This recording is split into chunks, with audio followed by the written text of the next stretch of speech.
Kiwala. As I told you, the chapter is about the condition of our planet, the condition which is deteriorating day by day because of various human activities. This is a chapter where we get a glimpse of how it is deteriorating and what are the effects of it, right? Okay, let's start reading. Khushi, kindly read the text. This lesson, The Ailing Planet, the Green Movement's role focuses on the deter- de- deter- It's deteriorating, deteriorating. deteriorating health of the earth because of the human beings' growing lust to exploit all its natural resources. A zoo in Lusaka, Zambia calls the man as the most dangerous animal in the world. Fortunately, the Green Movement launched in 1972 has been responsible for a new awareness that has dawned upon the human race. There has been an irrecoverable shift from a mechanistic view to a holistic and ecological view of the world. There is a Yes. growing Now there, worldwide. just a second, please. First of all, a zoo in Lusaka. This is something very interesting. Uh, a zoo in Lusaka. There's a cage made there, and behind the cage it says the most dangerous animal in the world, and there is a mirror. Means the humans which come to the zoo to see the animals, they realize themselves that perhaps they are the most dangerous animal on this planet. Now, why humans are called the most dangerous animal? Because they pose the biggest threat to all other living creatures on this earth, right? Whether it is by their activities which are very direct, where you can see the impact clearly within a day or two, immediately, and other activity where they are deteriorating the environment, to where also the impact is really disastrous.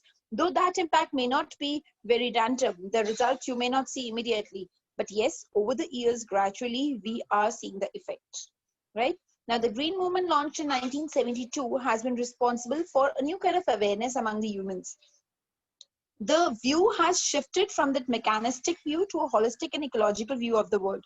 If we all have that awareness that what all we are doing, whatever it is, whether it's throwing garbage or throwing waste in the water bodies, or whether it is, emission of harmful gases in the air because of any kind of activities, or it could be anything like overusage of plastic, burning of plastics, a burning of crackers also. Now Diwali is approaching. This is also one of the major issues when we do all these things and we do not think about it, how it's impacting. When during 1972, there was a shift from that mechanistic view to a holistic and ecological view of the world was visible. Means people at large, they started thinking about the environment. Today also you find that awareness somewhere is there.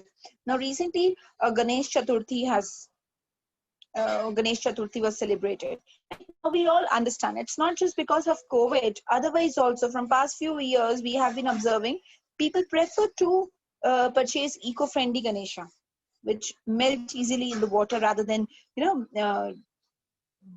sending them in the water bodies, polluting water bodies. Because ultimately, it is polluting the water bodies, right? They are being harmed. So there was a kind of awareness in the year 1972. We can continue further, Khushi, from There Is a Growing. There is a growing worldwide consciousness that the earth itself is a living organism, an enormous being of which we are parts. It has its own metabolic needs that must be respected and preserved. But today, its vital signs reveal a patient in declining health. In 1987, the World Commission on Environment and Development popularized the concept of sustainable development, a development that meets the needs of the pre- of the present without compromising the ability of the future generations to meet their needs. Right. Now, when we talk about sustainable development, you all have read about the various sustainable development goals, SDGs, which we say in short. Uh, See, SDGs basically focus upon the future. What we are doing will surely be impacting the future of our coming generations. The question here arises that are we going to leave our planet in a condition which is suitable for living for our coming generation, for our offspring? When we ponder about these, then obviously the situation is really very terrible. Pondering over these issues, the SDGs were framed. Sustainable Development Goals, which talk about the conservation of resources, taking care of the environment. Because we are the inhabitants of our planet, so we should be our caretakers, right? Let's move on further.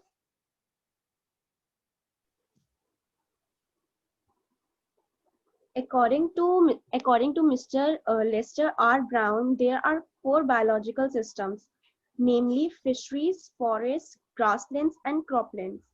They form the basis of the global economic system. They supply food to us and raw materials for our industries. But in large areas of the world, these systems are reaching unsustainable levels.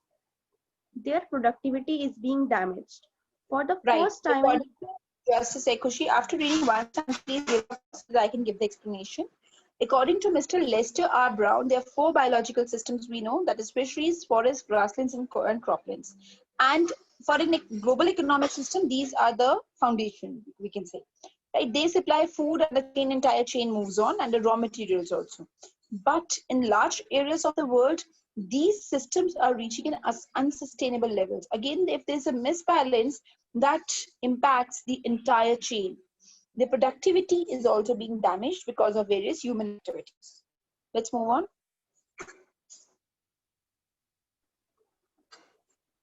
For the first time in human history, we are concerned about the survival of not just the people but of the planet.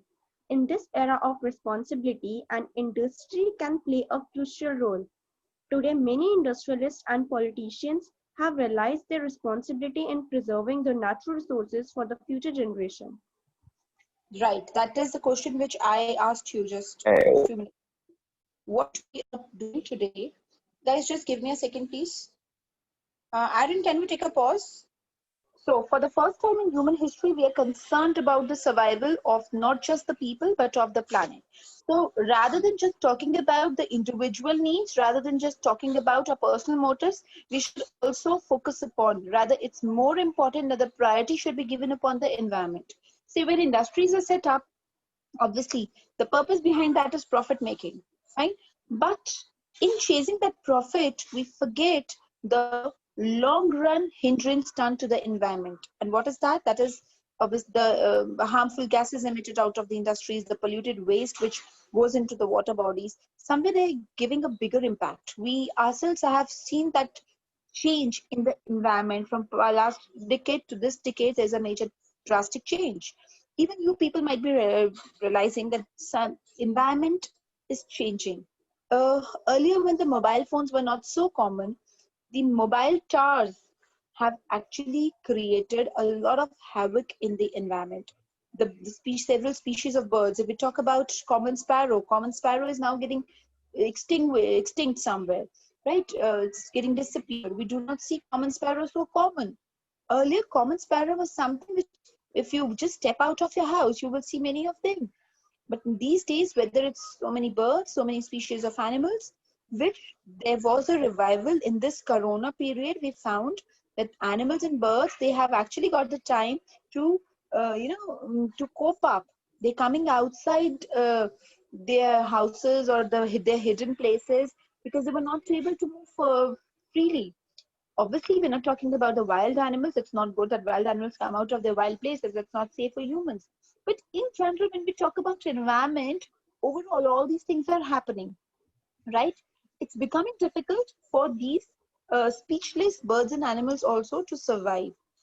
When I'm talking about the mobile towers, the radiations emitted out of these mobile towers are so harmful that the birds or the animals, the birds flying in the air, they die because of that. Right? There's several other reasons also where pollution is directly responsible for, you can say not only just hampering the life of humans, but also various other species. So we can say that many industrialists and politicians today, they have realized their responsibility in preserving the natural resources for the future generation. Obviously, if we talk about the authorities, the government authorities, there is a change, there is a kind of awakening, and that is the reason certain kind of restrictions have also now been imposed. Earlier, plastic usage was not restricted with that much strictness. what strictness there is today. So we can see littering around here and there, emission of gases, pollution checks, whether it's of vehicles or industries, to what level the pollutants are they are throwing outside. So all these, there is certain parameters are measured, and government or the authorities, they keep a regular check upon all these things. Kushi, we can continue with the last stanza, I think. The growth of world population is another factor distorting the future of our children. Development is not possible if population increases. The writer says that fertility falls as income rise, education spreads, and health improves. Thus, development is the best contraceptive. So the growth of world population is another factor distorting the future of our children. Now the text of the book, I will have read the text thoroughly. If you go through the text, you will find there's one good stanza mentioned, given about the population, stressing about the population. Obviously, when the population is more, somewhere the country, we can say the authorities or the government or even the common people, they have to struggle a lot to get those resources available to them. Because we need to understand one thing, resources are the same, resources are constant, they do not develop at a very high pace. But if the population is increasing day by day, then obviously it becomes difficult for the people to meet their needs, right? So development is not possible if population keeps on increasing. If we have a look at the foreign country, the Western countries also, there the resources in proportion to the population are much more and the population is less. So obviously, less people, they'll get more amount of resources. But in India, it is vice versa. Population is more and resources are comparatively less, and obviously there is a struggle to achieve that, right? So the writer says that fertility falls as the income rises, education spreads, and health improves. So literacy, education is also one of the factors which gives you that judgmental power. Now, after reading this chapter or after having a general discussion on environmental issues, how many of you actually take care of the resources? Resources, I'm talking about all the resources, whether it's water as a big natural resource, and we know the trouble of water is rising day by day. We have seen so many documentaries, we might have read so many articles which clearly says that next 20 years or 25 years down the line, water is going to be a big trouble for the people. It's not going to be easily available. Today also we find groundwater level that it has really gone down. So how many of us actually take the pain that if the tap is running, water is running from the tap, and we go and we find that it's not, nobody's using it, we simply close it, right? No matter, even if the tap is outside our house. So we people, when there is an awakening of this kind, then obviously together we can save the environment, together we can save the resources, and together we can enable all living creatures on this earth to survive, right? So the birds and animals, though they are speechless, they cannot say anything, but suffering are all it's there for them also. Humans, they can express their pain, but plants and animals or birds, they cannot. So these things have to be adopted soon, though there is a shift in the perspective of the people, of the authorities, but yes, major has yet to be done, right? So development is the best contraceptive, education is the best tool, understanding the things and having a sound judgment, and then implementation, that is what is required, and it is the need of the hour, I would say. That's